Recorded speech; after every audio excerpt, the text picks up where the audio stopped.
And right now, for me personally, if I'm blind, I don't see the names, I don't see the IGNs, I don't see the flags, I don't see anything. I'm just looking at the draft.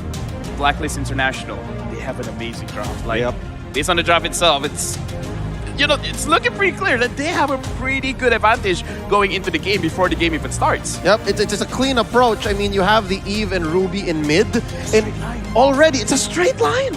I'm sorry, Gideon. they just did not budge. I was hoping they would draw donuts in the sand, but I guess I'll have to wait until after group stages. But in the meantime, I think we have to also kind of think of where does Malvinas Gaming kind of seep through the cracks? What are they trying to do is the question. Exactly. How will they try to add points or just break the straight line? Game time, ladies and gentlemen. Blacklist International versus Malvinas Gaming. If Blacklist takes this, it's a clean group stage for them. But if Malvinas Gaming able to make them bleed right now, then what an upset. Here we go, looking at the rotations, looking at the side lanes. Singh and Edward. It is usually a win for the Barats. Well, it really depends on what the goal and objective is. But so far, after pushing over the mid lane, Haji is taking a lot more damage than he should. Forcing him to recall early to contest with this Litho Wanderer is kind of a good idea because this should be pretty easy for Quinn to get. Yes, he did get it. I had to hold my breath there for a second. Didn't see the Litho Wanderer appear by his side immediately. Woo! Litho Wanderer early on. Wise looking to correct that. What might be the situation here? Lancelot versus Nathan. It looks like the Nathan is just going to puncture straight on through and take down the Time Space Walker. Is that going to be the case here? Gideon, do you see it's an easy road for Quinn? I don't think it's going to be as easy as what people have mentioned, especially since Blacklist International wants to punish people like Iridian on this top side. If Sephi matches the Queen every step of the way and play off of that information and keep this 50-50, that's a good start, but they're going to need a snowball effect to happen, and I don't think there's anybody on the side of Malvinas' gaming in terms of their draft except for maybe just Steffi who can set that up for him.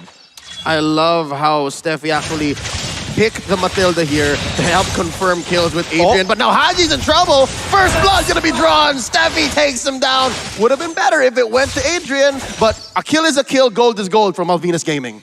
They need to get the snowball as quickly as possible. If they have to give it to the Lancelot, that's no big deal because now Oh My Venus is in a little bit of trouble, and that's what they want to do. Push out that mid, play towards that gold side. When you have that pressure, come down to Turtle. Yep, first Turtle already up. Priority going over to Blacklist International, but look at this top lane. They're bearing down on Oheb. We don't care if you scored a Maniac. You're answering to us now. 2 minutes in, 15 seconds, a third of the health here on this Turtle. That's going to go over to Wise. Turtle Slaying brought to you by STV Singapore. Passion made possible.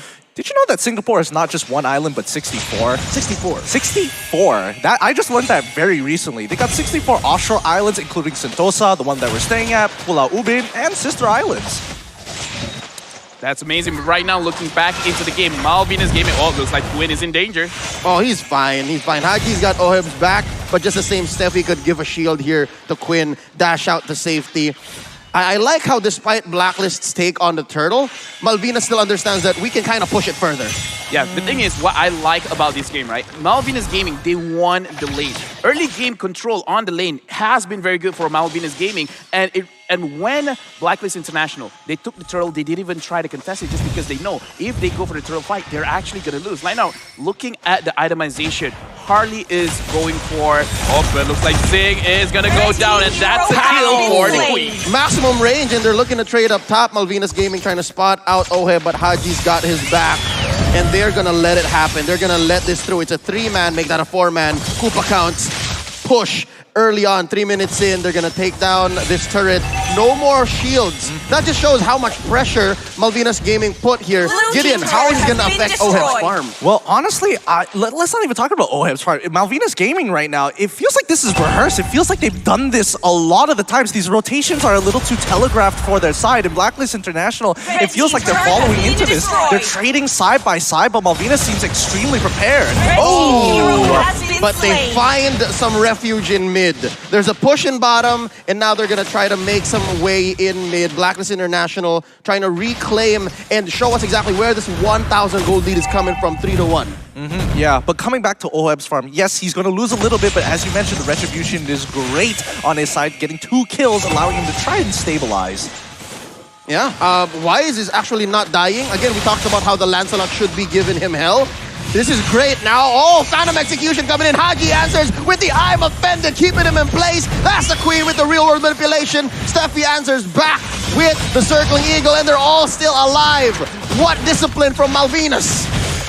Oh, I don't know about you, but I am, I'm squeezing my butt cheeks here, man. This is not easy. This really is not easy. And especially if you are a Latam fan, you gotta be breathing heavily on this one. Seeing he's not gonna let this happen, but you can see that Oheb, he has that pressure now. And so far, oh, he does not miss these shots. Redder, maximum range. We've seen it down bottom on Oh My Venus, and up top, the Prince does exactly the same. The mechanics of Blacklist International, it's being put on show here. And the way Malvinas answers, I gotta agree with you, Gideon. It seems to be in the macro. They're showing off their macro chops. If it's not micro, it's gotta be macro. And now Turtle is gonna be contested, and Malvinas Gaming slowly looping around, hopefully to contest. And it looks like it's gonna go over to Wise one more time. Real manipulation, keeping Quinn down, and he bites it.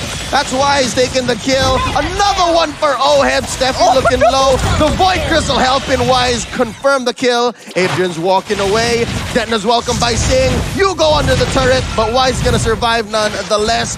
Oh, another one. 3 for a none. The turret's gonna follow through. Blacklist ain't done. Oh my goodness, Oheb does not miss. He does not miss with Renner. This man, you think that you're playing a top-down view? No, he's playing an FPS.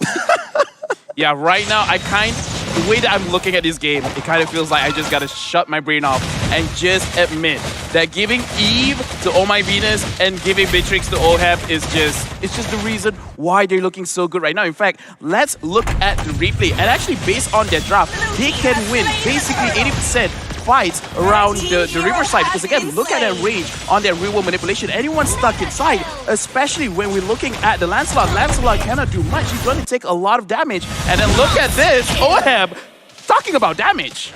It just happened again. There's no explanation. It's just Oheb now. He's smelling blood in the water, and like a shark, he's just gonna go and... Honestly, like a hammerhead shark, and the difference is his eyes are like direct. They're not put side to side. Nope. It's directly in front. He does not miss at all. Straight up. Oh my goodness. But look, Malvinas Gaming, they understand. Like, yes, we are bleeding out a little bit, but let's try to, staunch this bleeding. We still have a late game we can play for, and maybe we can hold on strong. Haji actually missing the ult there, which is great for Malvinas Gaming, because now they have an open window to start pushing out and looking for opportunities. Yep, time it out. I believe Haji overthought it.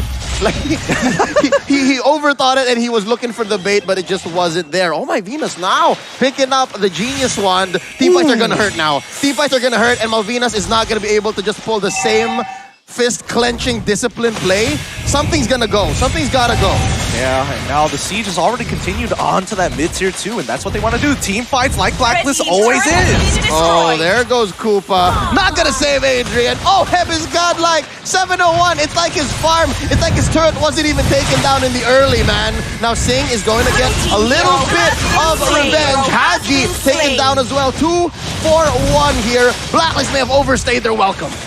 Goodness, they're doing such a good job overall. Like, Steffi is trying his absolute best to kind of create that space for Malvinas Gaming so far. But Blacklist International, their side laners, I mean, you got to give it to both Oheb as well as Edward. They are just they're doing everything here. Like, Oh My Venus says, here's the kill zone. Haji's like, I'll keep him in here. The rest of you just do the work.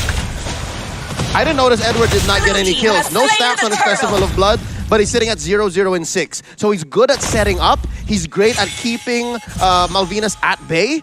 And again, it's like that Barats-Paquito relationship didn't even exist at all. Yeah, but that's the thing. It's about how they find the initial cash onto Zing, who flickers on out of there. He doesn't really mind the damage. It's like, okay, yes, if I die another time, it's annoying. But Quinn, he needs that space, because you can see what Blacklist International is doing again and again and again. Get the side lane pressure and then slowly choke out the economy through the jungle.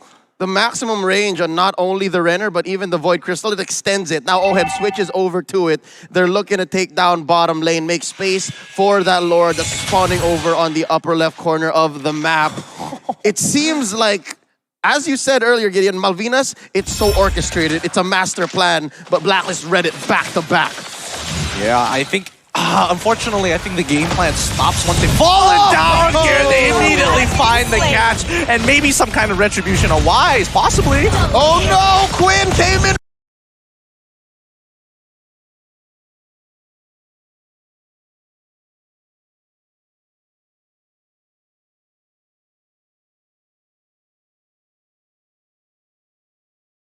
Wrong, he did not time his dash as well. That's foregoing immediately. Steffi's just wondering where to go. Guys, where's everyone? Inhibitor going down in mid. 4 members of Blacklist make that 5, looking to end the game quickly. No minions, only the base standing. Steffi, he's not at home in his own base.